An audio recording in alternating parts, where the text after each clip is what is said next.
When I was just 8 years old, growing up in the Bronx, my father taught me to cook not with a recipe, but with a folktale.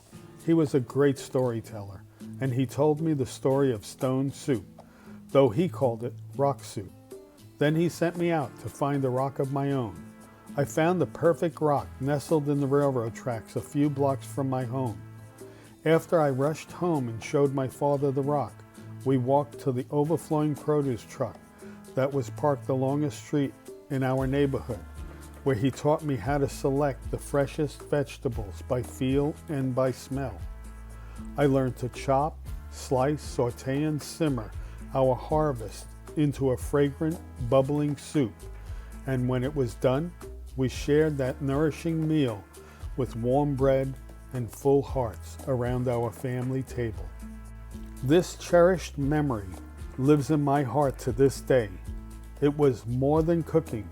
It was a lesson in love, trust, collaboration, and transformation. Even when we think we have little to give, our willingness to share can create more than enough for everyone.